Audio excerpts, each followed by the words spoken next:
Саламатсыздарбы? Бүгінгі сабағымыз баскетбол ойыны. Баскетбол ойында жүру және екі адамдар себепке лақтыру.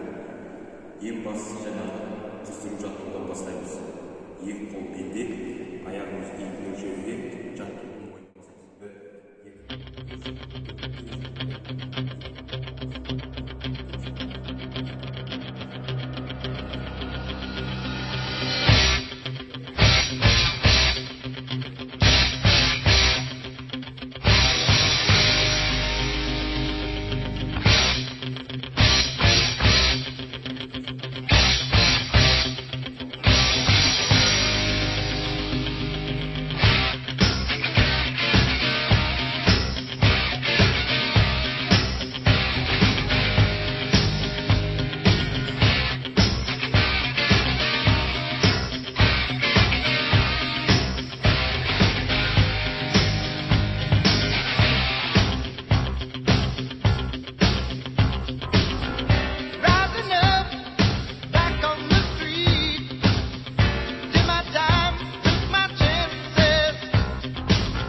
жаңағы баскетбол ойында доппен жүру қателіктерін көрсетіп өтеміз сіздерге.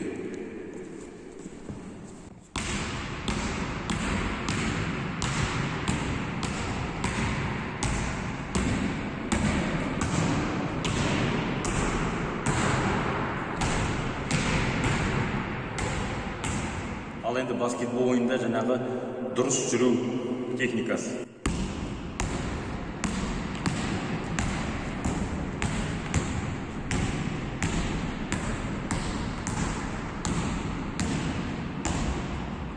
Екі адымдап жаңағы допты жерге қақпай себетке лақтыру.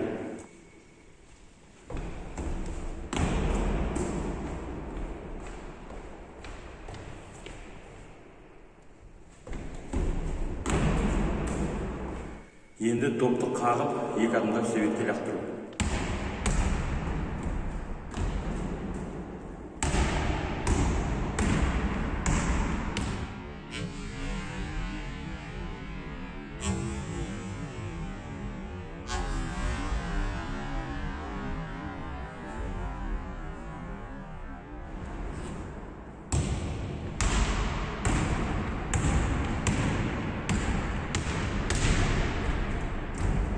Осымен сабағымыз аяқталды. Үй жұмысына баскетбол шығу тарихы және оның ережелері назарларыңызға рахмет.